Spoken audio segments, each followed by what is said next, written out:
Hello dear student, बहुत बहुत स्वागत अपने YouTube channel commerce with Sanjeev sir में। और आज मजा आ जाएगा, मैं लेकर के आया हूं आयकर का पूरा आपका सिलेबस, वो भी हिंदी में। और हिंदी में इनकम टैक्स का जो सिलेबस है बहुत कम जगह पर मिलता है, और वो भी अगर मिलता है तो पूरा सिलेबस मिलना मुश्किल होता है। तो आज मैं आपको बताऊं कि जो लोग उत्तर प्रदेश की किसी भी यूनिवर्सिटीज हैं उनके लिए 100% पूरा का पूरा सिलेबस मिल रहा है, और उत्तर प्रदेश से जो लोग बाहर के हैं उनके लिए 1% हो सकता है कि एक दो टॉपिक और हो इसमें शामिल। सिलेबस यही रहता है। पूरे इंडिया के अंदर जो इनकम टैक्स है उसको रेगुलेट करता है कौन? केंद्र सरकार का वित्त मंत्रालय। तो जाहिर सी बात है कि पूरे देश में जो कर प्रणाली है वो एक जैसी होने के कारण पूरा इनकम टैक्स का जो सिलेबस है वो भी एक जैसा होता है, किसी भी यूनिवर्सिटी में क्यों ना हो। लेकिन बात आती है जब उत्तर प्रदेश में, तो उत्तर प्रदेश की सभी यूनिवर्सिटियों में एक भी टॉपिक चेंज नहीं होगा। हाँ, वो अलग बात है कि कौन सी यूनिवर्सिटी में क्या सबसे ज्यादा पूछा जाता है, ये हम लोग अपने एक्सपीरियंस के बेस पे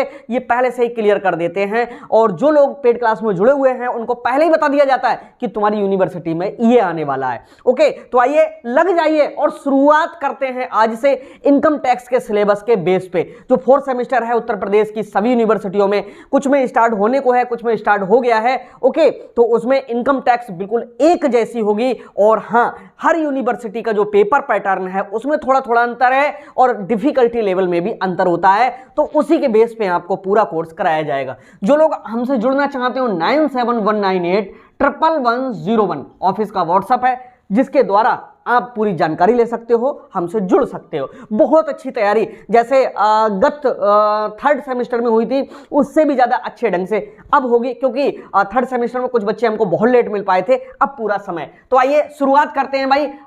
बीकॉम 4th सेमेस्टर है और इनकम टैक्स की हम बात करते हैं। आयकर का संपूर्ण सिलेबस, और वो भी किसमें? हिंदी में। ओके, और उत्तर प्रदेश की सभी यूनिवर्सिटी हेतु ये सिलेबस है, यानी कुछ भी चेंज नहीं है किसी यूनिवर्सिटी में। तो आइए शुरू करते हैं हम कि भाई हमारा जो सिलेबस है वो कहां से स्टार्ट होता है, कहां क्या क्या हमको तैयार करना है। किताबों में कुछ चीजें जो होंगी वो शॉर्ट हो सकती हैं और नहीं भी हो सकती हैं। तो आइए समझाते हैं। देखो, जो सिलेबस है हमारा, पहले नंबर पे देखो इसको सिलेबस को 4 यूनिट में बांटा गया है। ओके, फर्स्ट यूनिट की हम पहले बात कर लेंगे।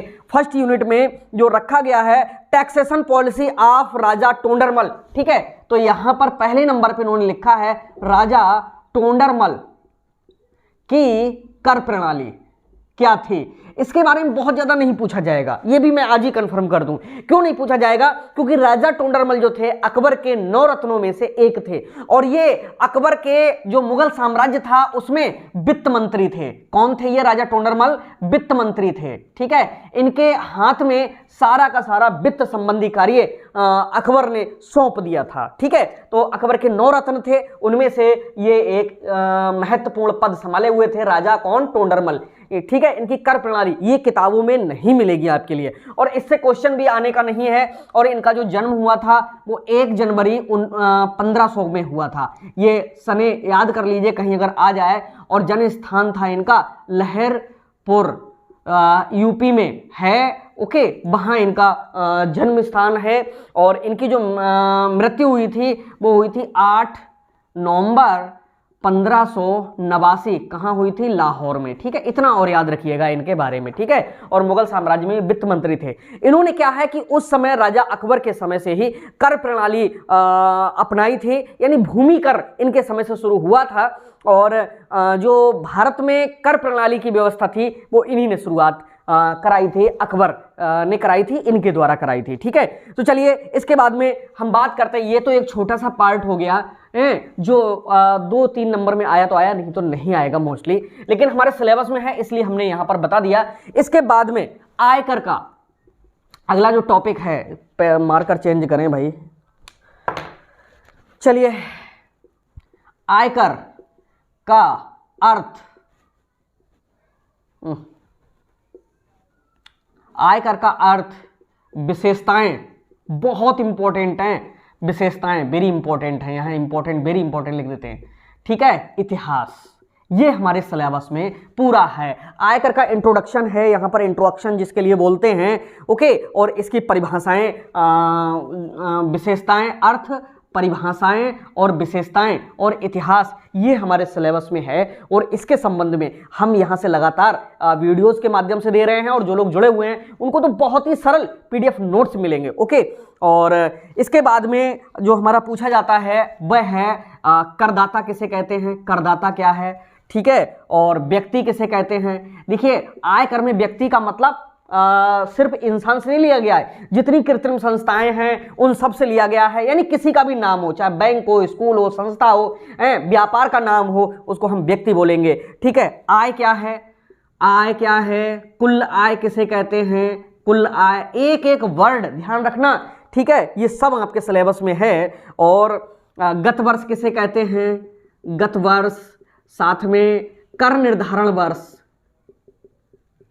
ये सब आपको पढ़ाया जाएगा। ठीक है, और इसके बाद में कृषि आय, ठीक, पहले यूनिट ही चल रहा है ये, कृषि आय कर नियोजन, बहुत मोस्ट इंपॉर्टेंट है, एक लॉन्ग क्वेश्चन यहां से आएगा, मोस्ट इंपॉर्टेंट। ठीक है, जैसे मैंने लास्ट ईयर बताया था कि थर्ड सेमेस्टर में कॉस्ट अकाउंटिंग में जैसे ऊपर व्यय के बारे में जरूर आना है, तो वो आया है मोस्टली, और इकाई उत्पादन लागत के बारे में आया है, लागत के तत्व के बारे में बताया था, आया था, ठीक उसी प्रकार से ये आएगा। और जैसे कुछ बच्चे होते हैं वो बहुत ज़्यादा मतलब ये डिप्रेशन में जाते हैं कि नहीं अब हम कैसे तैयारी करें, कैसे पढ़ाई करें, तो सारी टेंशन छोड़ दीजिए, हम पे विश्वास करिए, हम कैसे पढ़ाएंगे ये जिम्मेदारी हमारी है, एक बार हम पर भी विश्वास करके देखिए। ओके, और इसके बाद में है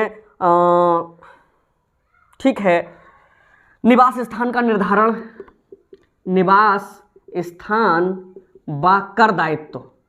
निवास स्थान और कर दायित्व का मतलब है कि उसकी निवासीय स्थिति क्या है और उस पर टैक्स किस तरह से पड़ेगा। ठीक है, और इसके बाद में जो है कैपिटल एंड रेवेन्यू, पूंजी और आगम, ये पहली यूनिट में है, पूंजी व आगम। ठीक, पूंजी और आगम का मतलब है कैपिटल एंड रेवेन्यू, इसका मतलब सीधा सीधा ये होता है कि जो हमारा पैसा व्यापार में लगा हुआ है, यानी ऐसी जगह पे लगा हुआ है जहां से और धन पैदा हो रहा है, उसको हम क्या कहते हैं, पूंजी कहते हैं। आगम का मतलब होता है वहां से प्राप्तियां, जो इनसे हमें कुछ मिल रहा है। ठीक है, अब इसके बाद में ये पहला यूनिट यहीं पर हो जाता है। तो पहले यूनिट में राजा टोडरमल की छोटा सा परिचय है, आयकर का अर्थ है, परिभाषाएं हैं, महत्व है, इतिहास है। ओके, और करदाता किसे कहते हैं, व्यक्ति है, आय है, कुल आय है, गत वर्ष है, कर निर्धारण वर्ष है, कृषि आय है, कर नियोजन है, निवास स्थान है, पूंजी है, आगम है। अब आप सोचो कि सिर्फ इतना ही तैयार करना है, यहीं पर बच्चे गलती कर जाते हैं। बहुत कुछ इसमें अभी छुपा हुआ है, जो आए हैं उसमें कर वंचना क्या होता है, पैन कार्ड के बारे में कभी कभी पूछ लिया जाता है, ये सारी चीजें आपको टीचर एक पढ़ाएगा, तो एक चूज करना होगा, एक टीचर चुनना होगा, इनकम टैक्स खेल नहीं है। ओके, इसको अगर आप सही से तैयार कर लिए तो पूरे 75 में से 75 नंबर ला सकते हो, राइटिंग का नंबर नहीं कटता है। तो लग जाइए हमारे साथ और जीवन में कुछ ना कुछ बनना है, ये ठान लीजिए। अब हम बात करते हैं यूनिट सेकंड की। यूनिट कौन सा, सेकंड। इसमें देखिए क्या क्या हम लोगों को अब तैयार करना है। इनकम फ्रॉम सैलरी, यानी वेतन से आय, इसमें हम पढ़ेंगे वेतन से आय। ठीक, पूरा चैप्टर, सबसे बड़ा चैप्टर। अगर हम ये कहें कि 20% पूरी इनकम टैक्स इसी चैप्टर ने घेर रखी है, तो ये कोई गलत बात नहीं होगी। 20% पेपर भी इसी में से बनता है, बल्कि 25% पेपर वेतन वाले चैप्टर से बनता है। न्यूमेरिकल तो आना ही आना है। ठीक है, दूसरे नंबर पे मकान संपत्ति से आय, वो भी इसी यूनिट में है, संपत्ति से आय। ठीक है, प्रॉफिट एंड गेन, ठीक है, पूंजी लाभ, ये भी हमको पूरा चैप्टर पढ़ना है। ठीक है, ये 3 चैप्टर हो गए, 1, 2 और 3। ठीक, इसके बाद में क्या रखा हुआ है हमारे सिलेबस में, और लेटेस्ट सिलेबस है ये, ठीक है, पुराना नहीं है, ये 22-23 का है, ये भी हम बता दें, 2022 और 23 के लिए है ये। आप सोचे हो कहीं पुराना सिलेबस हम लोग देख रहे हैं। ठीक है, और इसके बाद में है व्यवसाय एवं पेशे से आय, व्यापार एवं पेशे से आय। ठीक है, ये हमारे सिलेबस में है पूरा। और इसके बाद में हिरास दिया हुआ है, हिरास, इसमें मात्र 3 मार्क का क्वेश्चन आएगा, ज़्यादा नहीं आएगा, डेप्रिसिएशन से। और इन सभी से बड़े बड़े क्वेश्चंस आ सकते हैं, मैं आज ही बता रहा हूँ। हिरास से इतना ज़्यादा नहीं आता है। ठीक है, 2 यूनिट हो गए। यूनिट 3, यूनिट कौन सा, थर्ड। ओके, 4 ही यूनिट में पूरा सिलेबस है। इसमें आ रहा है कैपिटल गेन, अरे यहाँ भी रख दिया इन्होंने, horse property, profit and gains of business, ठीक है। पूंजी लाभ यहाँ पर ना हो करके भाई यहाँ पर है, माफ़ी चाहेंगे, पूंजी लाभ, ठीक है, कैपिटल गेन जैसे हम कहते हैं। इनकम फ्रॉम अदर सोर्सेस, अन्य साधनों से आय, ठीक है। बहुत इंपॉर्टेंट है ये चैप्टर, ये बहुत इंपॉर्टेंट चैप्टर है, ओके। इसके लिए बहुत अच्छे से deductions from the gross total income, ठीक है। सकल आय में कटौतियां, कटौतियां लिखो, डिडक्शंस है ना, जिसको हम कटौतियां या छूटे कहते हैं, ठीक है। यानी किस किस चीज़ की हमको छूट मिलती है आयकर में, ठीक। और इसके बाद में है सकल आय में से कटौतियां या छूटे घटाएंगे तो हमारी क्या मिलेंगी, कुल आय, ठीक है, कुल आय, ठीक, टोटल इनकम जिसे हम कहते हैं। इसके बाद में computation of tax liability of an individual, ये न्यूमेरिकल आपका आ रहा है, ठीक है। व्यक्तिगत कर दायित्व की गणना। अब जब से एनईपी लागू हुआ है, एक वेतन वाला जो न्यूमेरिकल है वो, और एक व्यक्तिगत कर दायित्व की गणना यानी टैक्स लगाना सिखाना, ये जरूर न्यूमेरिकल आ रहे हैं। तो भैया हमारा फोकस रहेगा, सब कुछ तो हम पढ़ाएंगे ही, लेकिन यहाँ पर जो वेतन है इस ये वाला न्यूमेरिकल और कर दायित्व की गणना वाला न्यूमेरिकल, ये सबसे पहले हम लोग इनको तैयार कर लेंगे, ठीक है, जिससे कि पेपर आए तो समझ लो कि 70 से ऊपर नंबर आना चाहिए, इससे कम नहीं आना चाहिए। और बहुत से बच्चे हैं बहम में होते हैं कि किस ऐप पे पढ़ाओगे, कैसे पढ़ाओगे, हैं, तो इन सब चीज़ों को छोड़ दीजिए, हमारे लिए दे दीजिए ना। हम क्या करते हैं, देखिए ऐप पे जब हम पढ़ाते हैं तो ऐप पे खर्चा आता है, वेबसाइट का खर्च होता है, टेक्निकल जो लाइसेंस है वो भी हमको बार बार रिन्यू कराना होता है, उसकी एक कैपेसिटी होती है। उसके लिए सबसे बढ़िया हमने एक काम किया है, देखो टेक्नोलॉजी का जमाना है, इसमें क्या है कि बहुत सारे शॉर्टकट्स होते हैं जिनको अपना करके आप अपनी मंजिल पे पहुंच सकते हैं। व्हाट्सएप ग्रुप में आपको हम ऐड करते हैं, और व्हाट्सएप ग्रुप में ऐड करने के बाद में हम पीडीएफ आपके व्हाट्सएप नंबर पे ही सेंड कर देते हैं, ओके। और आपको जिस ग्रुप में ऐड करते हैं वहां पर यूट्यूब पर प्राइवेसी लगा करके जो हमको पेड क्लास देने होते हैं, लाइव देना होता है या पेड क्लास देना होता है, उसका लिंक आपके ग्रुप पे हम दे देते हैं, तो वहां से आप ज्वाइन होगे तो बिल्कुल ऐप जैसा चलता है। तो क्या जरूरत है, ओके, ऐप पे बस इतना है कि वहां से नोट्स डाउनलोड करोगे। यहाँ पर क्या है, हमको नोट्स भेजने पड़ते हैं, लेकिन कम से कम हमारे स्टूडेंट का खर्चा तो बच रहा है, ओके। तो इन चीजों को अपनाइए, क्योंकि हम लोग कॉमर्स वाले हैं, अगर कॉमर्स वाले बुद्धि नहीं लगाएंगे तो फिर कौन बुद्धि लगाएगा, ओके। आगे है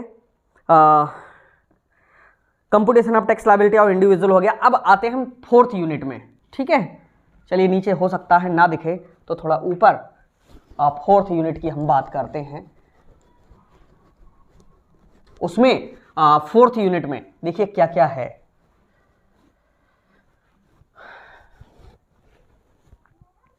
set of and carry forward of losses and clipping of income, ठीक है, इसको हम कहते हैं हानियों की पूर्ति। 4था यूनिट जरूर आएगा, हानियों की पूर्ति व उनको आगे ले जाना,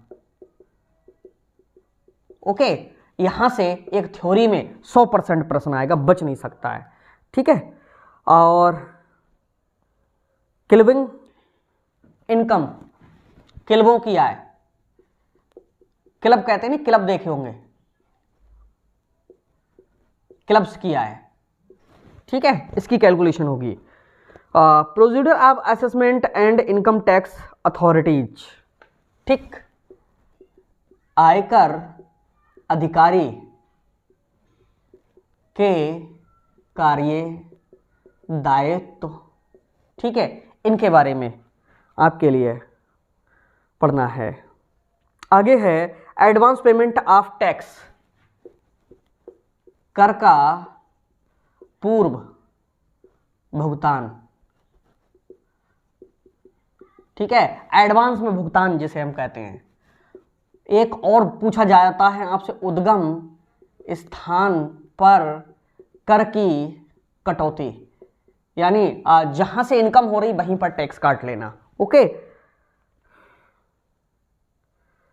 tax and deductions of tax at source, ठीक है, उद्गम स्थान पर कर की कटौती। ठीक है, ये कर का पूर्व भुगतान कहें या एडवांस में भुगतान कहें, ठीक है, एडवांस भुगतान, बात एक ही है, एडवांस में कर का भुगतान। ठीक, इसके बाद और छोटा छोटा टॉपिक पूछ लिया जाता है जो यहां पर सिलेबस में छुपा हुआ है, वह है अपील, अर्थदंड,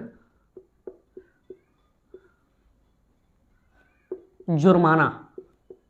ओके, ये और इनमें से 3 में से एक जरूर 3 नंबर में पूछ लिया जाता है शॉर्ट वाले क्वेश्चन में।